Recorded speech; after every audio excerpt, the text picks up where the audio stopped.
साथियों, प्रभु यीशु मसीह के मधुर और मीठे नाम में आपको मेरा पास्टर हरी सैमुअल का प्रेम नमस्कार। जय मसीह की, प्रेज द लॉर्ड, शालोम। आज मैं जिस अध्याय पर आपका मनन कराने जा रहा हूँ वो है पहला सामुएल और अध्याय 25। इसमें दो घटनाओं का वर्णन है। पहली जो घटना है पद 1 से लेकर पद 1 ही में वो घटना है कि जो शमूएल नबी है उसकी मृत्यु हो गई और उसको रामायण में मिट्टी दी गई। इसके बाद जो दूसरी घटना चलती है, जो 25वें अध्याय के पद 2 से लेकर 44वें पद तक वो घटना पाई जाती है। और घटना है जिसे मैं संक्षिप्त रीति से आपको बता देना चाहता हूँ, और उसके बाद जो उससे हमें शिक्षा मिलती है और जो मैसेज होता है मैं उसे आपको बताऊंगा। आवाज़ थोड़ा आपको डिस्टर्ब होगी क्योंकि पानी बड़े जोर के साथ और हवा के साथ गिर रहा है।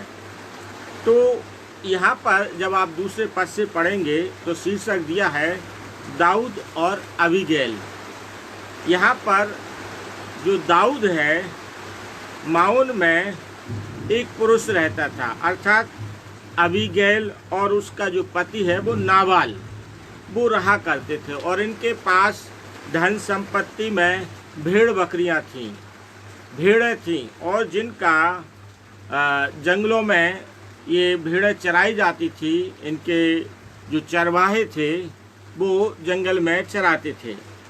और जो दाऊद के सैनिक रहते थे, दाऊद के जो साथी रहते थे, वो उनकी भेड़ बकरियों को किसी भी प्रकार से हानि नहीं पहुंचाते थे, बल्कि उनकी सुरक्षा की ढाल बने हुए थे, उनकी हिफाजत करने वाले बने हुए थे। तो जबकि होता यह है पहले कि कोई भी व्यक्ति जो बलशाली व्यक्ति है वो किसी से कोई भी वस्तु को छीन लेता था और कोई कानून लागू नहीं होता था। लेकिन दाऊद के लोगों ने कभी ऐसा नहीं किया कि नाबाल की भेड़ बकरियों को छीना हो या उनको हानि पहुंचाई हो। तो एक सामान्य जो दायित्व बनता है कि ऐसे लोग जो उसके सुरक्षा में रहे तो उनकी क्या की जाए, उनकी सुधि ली जाए यदि वो आवश्यकता में है।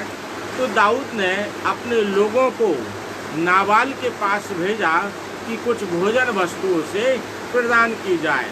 परंतु जो नाबाल नाम का व्यक्ति है, जो अबीगैल का पति है, इसने क्या किया, दाऊद को भोजन वस्तु देना तो दूर की बात, बल्कि वो क्या कहता है, कौन दाऊद है, कौन ईसाई का पुत्र है।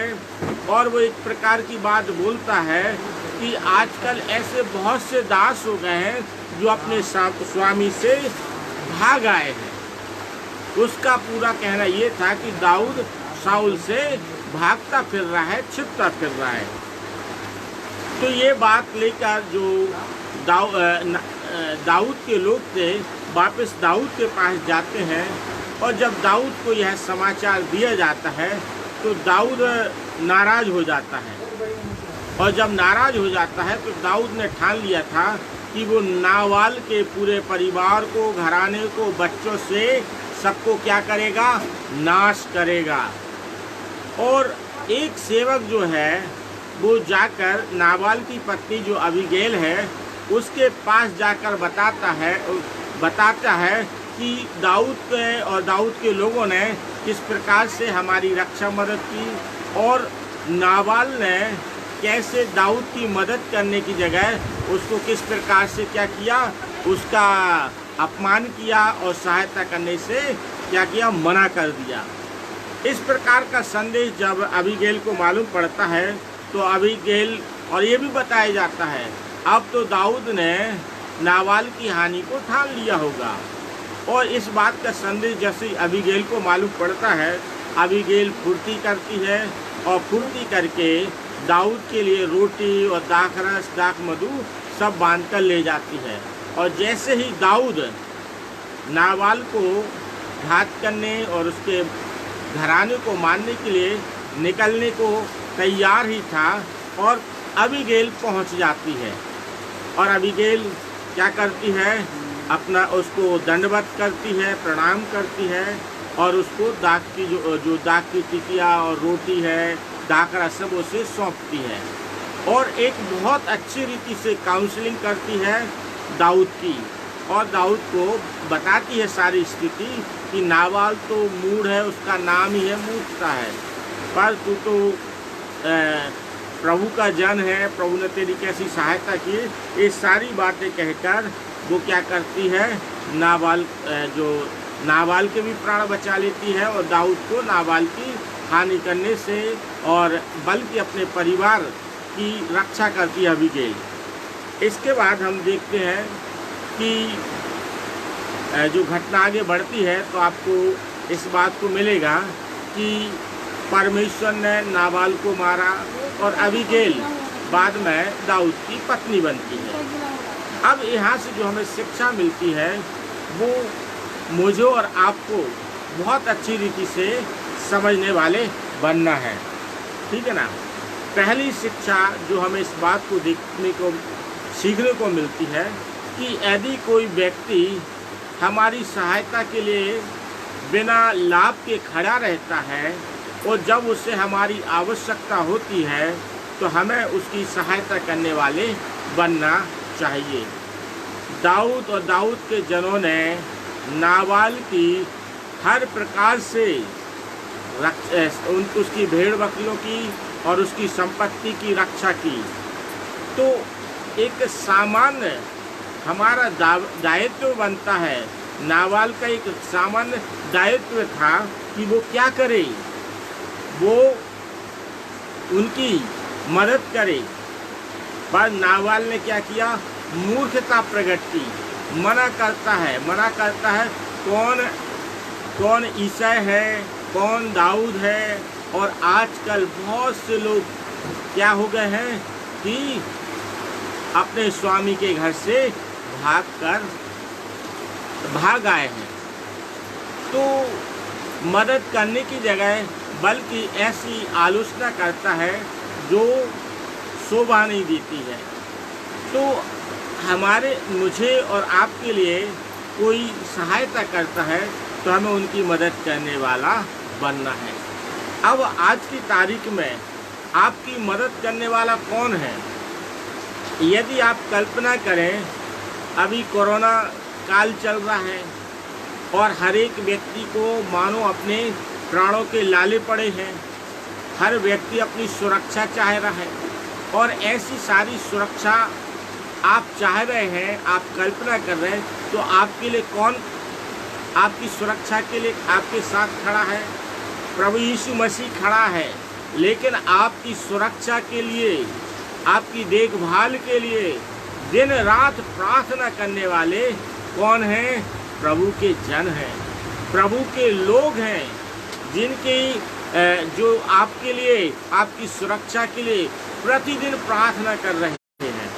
फेसबुक पर आप देखिए, लोग लाइव होकर आपके लिए प्रार्थना कर रहे हैं, आपके बच्चों के लिए प्रार्थना कर रहे हैं, आपके जीवन की सुरक्षा के लिए प्रार्थना कर रहे हैं, आपके लिए आशीर्वाद मांग रहे हैं, आपके लिए कल्याण मांग रहे हैं। सब कुछ प्रभु के लोग आपके लिए कर रहे हैं, समझे ना। तो सब लोग आपके साथ खड़े हुए हैं। लेकिन क्या आपने कभी अपने ऐसे प्रिय लोगों की सहायता के लिए आगे आए हैं जो आपके लिए निस्वार्थ भावना से आपकी सेवा में लगे हुए हैं, आपके कल्याण के लिए प्रार्थना करने में लगे हैं, आपके घर पर पवित्र लहू का, प्रभु यीशु मसीह का बाड़ा रहे, इस बात की प्रार्थना कर रहे हैं, इस बात की प्रार्थना कर रहे हैं कि प्रभु का सुरक्षा आपके साथ बनी रहे, प्रभु का घेरा आपके घरों पर बना रहे और कोरोना और उससे संबंधित कोई भी हानि आपको ना होने पाए, कोई भी आपके प्राणों को छूने ना पाए। तो कभी आपने विचार किया है, कभी आपने कल्पना की है कि जो इस प्रकार के लोग निस्वार्थ होकर आपके कलीसिया के पासवान हो सकते हैं और फेसबुक के माध्यम से, तो आपको तो कई लोग मिल जाएंगे जो आपके लिए प्रार्थना कर रहे हैं। तो आपको अपने स्तर से, अपनी सामर्थ्य से, अपनी शक्ति के साथ उन लोगों की मदद के लिए आगे आना है, क्योंकि वो ज़रूरत में है।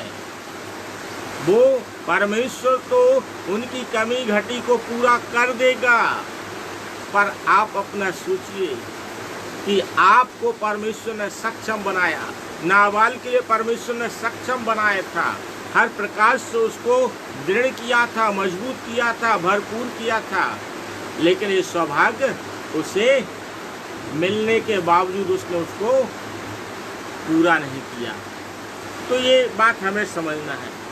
और इसके बाद हम जो देखते हैं, जो इसमें दूसरी बात हम देखते हैं, नाबाल की जो पत्नी है उसने बुद्धिमानी का परिचय दिया, उसने भली पत्नी का परिचय दिया, उसने पहुनाई करने वाली पत्नी का परिचय दिया, अपने परिवार को बचाने वाली एक माँ के रूप में, एक बहू के रूप में, एक बेटी के रूप में हो सकता है।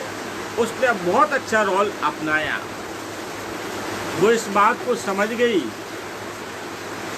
दाऊद की मदद की जाना चाहिए था, नाबाल ने नहीं की है, और नाबाल ने वह कार्य किया है जो परमेश्वर की भी दृष्टि में गलत है। दाऊद की तो दृष्टि में गलत है ही, लेकिन परमेश्वर की भी दृष्टि में गलत है। तो वो एक भली पत्नी, राजा सुलेमान लिखता भली पत्नी के विषय में जो लिखता है, तो नाबाल की पत्नी अबीगैल ने एक भली पत्नी का परिचय दिया। वह बड़ी फुर्ती के साथ क्या करती है, जो दाऊद की मदद वो कर सकती है। एक स्त्री जो निर्बल पात्र होती है, लेकिन वो बड़ी मजबूती के साथ अपने पति के प्राण बचाने के लिए, अपने घराने के प्राण बचाने के लिए वो दाऊद की मदद के लिए जाती है। और दाऊद ने तो ठान लिया था वो नाबाल और उसके बाल बच्चों समेत उसको क्या करेगा, घात करेगा, नाश करेगा।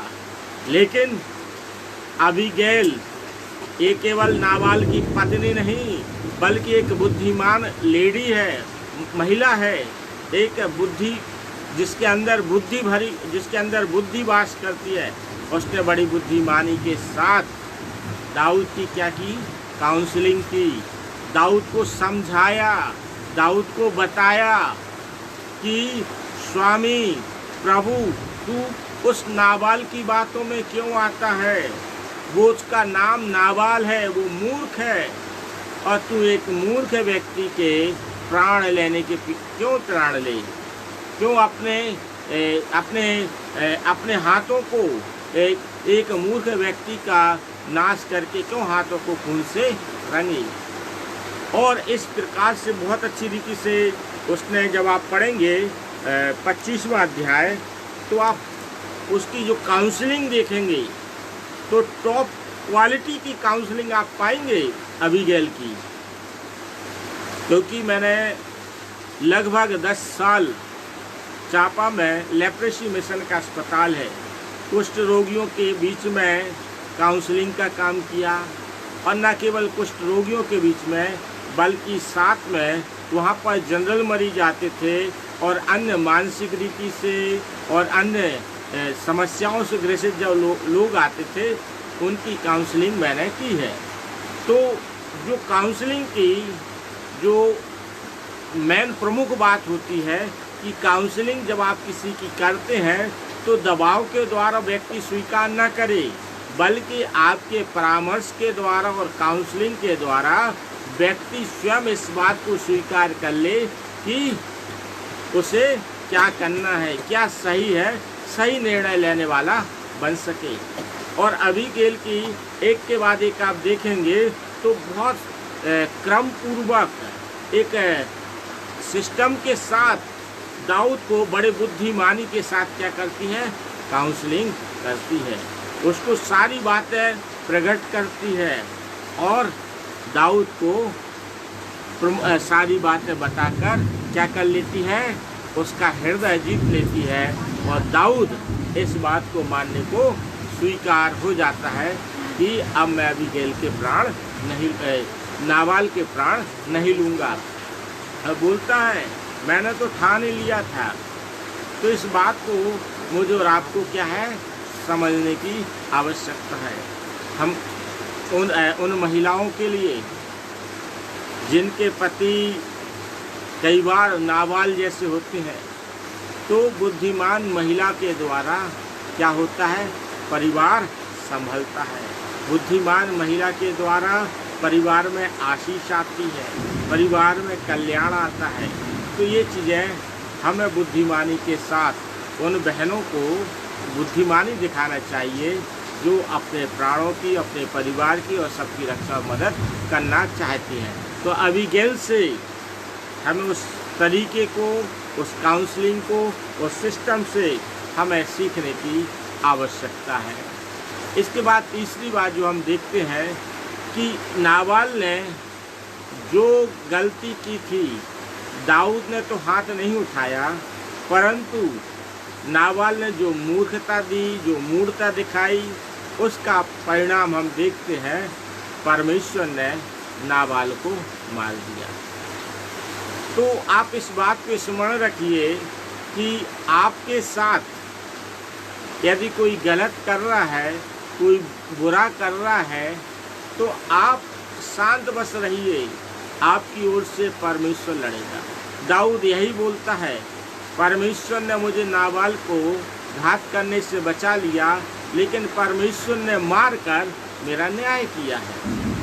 यदि आपका कोई विरोधी है, आपको कोई अपशब्द बोलने वाला है, बुरा बर्ताव करने वाला है, आपको लज्जित करने वाला है, अपमानित करने वाला व्यक्ति है, आपको चिंता करने की आवश्यकता नहीं है। यदि आप सही हैं, परमेश्वर के अनुसार चलने वाले हैं, परमेश्वर पर स्थिर रहने वाले हैं, तो परमेश्वर कहता है युद्ध तुम्हारा नहीं है, युद्ध मेरा है। और जो परमेश्वर के लोगों का अपमान करता है, तो परमेश्वर कहता वो तुम्हें अपमानित नहीं करते, वो मुझे अपमानित करते हैं। शामूएल से यही तो परमेश्वर ने बोला, जब इस्राएलियों ने शामूएल से, पहला शामूएल 8वें अध्याय में पाएंगे कि जब राजा को मांगती, तब शामूएल को बुरा लगता है, तब परमेश्वर यहोवा कहता है, उन्होंने शामूएल से, यहोवा बोलता है तुझे तुच्छ नहीं जाना, बल्कि मुझे तुच्छ जाना। तो परमेश्वर हमारी ओर से लड़ता है, हमारी ओर से खड़ा रहता है। तो हमें इस बात को समझना है। इसके बाद अबीगैल ने जो बुद्धिमानी का परिचय दिया, परमेश्वर ने उसे उसका भी प्रतिफल दे दिया। बुद्धिमान अबीगैल ने एक बुद्धिमानी का परिचय दिया, तो आप देखते परमेश्वर ने नाबाल को मार दिया। और आगे चल के हम देखते हैं अबीगैल दाऊद की पत्नी बनती है। तो अबीगैल की भी बुद्धिमानी के कारण से परमेश्वर ने उसे भी क्या है, उसका पुरस्कार प्रदान किया। जो गलत है उसे दंडित किया, जो सही था उसे परमेश्वर आगे बढ़ाता गया, आशीषित करता गया।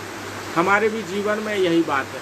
आप प्रभु में मजबूती के साथ सही मार्ग पर बढ़ते जाएंगे, प्रभु आपके लिए दरवाज़ा खोलता जाएगा, आपकी मदद करता जाएगा और आपके विरोधियों को परमेश्वर उन्हें नष्ट कर देगा, उन्हें मार देगा, उन्हें आपके रास्ते से हटा देगा। आपको उलझने की ज़रूरत नहीं है, आपको किसी से लड़ने झगड़ने की ज़रूरत नहीं है। आपकी ओर से लड़ने वाला परमेश्वर है और आपको प्रतिफल देने वाला परमेश्वर है। तो परमेश्वर इस अध्याय के द्वारा हमें जो 3 प्रमुख बातें हैं, और जो पहली बात रहती है कि शामूएल मर गया, उसे रामा में मृत्यु दी गई, और इसके बाद की जो 3 बातें हैं कि दाऊद के दाऊद की मदद जो नाबाल को करना थी उसने नहीं की। तो हम जो सेवा कार्य में लगे हैं, कई बार लोग मदद नहीं करते, तो हमें निराश होने की आवश्यकता नहीं है। परमेश्वर अपने तरीके से मदद करेगा। तो और अन्य जो लोग हैं उन्हें उनकी सेवा के लिए आगे आना चाहिए, जो उनके लिए दिन रात प्रार्थना करते सुधि लेते। अबीगैल ने बुद्धिमानी का परिचय दिया, हमें भी बुद्धिमानी के परिचय देने वाले बनना है। और जिसने बुरा किया परमेश्वर ने उसे दंडित किया, और अबीगैल ने सही किया तो परमेश्वर ने अबीगैल को भी आशीषित किया। तो परमेश्वर अपने वचन के द्वारा मुझे और आप सबों को आशीषित करे। आइए हम प्रार्थना में जाएंगे। हमारे परम पवित्र सामर्थी परमेश्वर यहोवा प्रभु यीशु नासरी के नाम से एक बार फिर आपके चरणों के करीब आते हैं। हम धन्यवाद देते जीवन की तमाम भली और उत्तम आशीषों के लिए जो आपने हम सबों को प्रदान की। प्यारे यीशु मसीह, हम प्यारे यीशु, हम प्रार्थना करते हैं आपकी दया हमारे साथ हो, आपकी करुणा हमारे साथ हो, और हम आपकी महिमा करते हुए आगे बढ़ते जाएं। हमारे जीवन से यीशु नासरी के नाम की महिमा हो, प्रभु यीशु की शोभा झलके, ऐसा जीवन आप हमारा बनाइए। तो हम प्रार्थना करते हमारे सब प्रिय लोगों को आप आशीषित कीजिए। सारी बातों में आपका धन्यवाद देते हुए, आपकी तारीफ और बड़ाई और जय जयकार करते हुए प्रार्थना प्रभु यीशु नासरी के नाम से मांगते हैं। आमीन, आमीन, आमीन।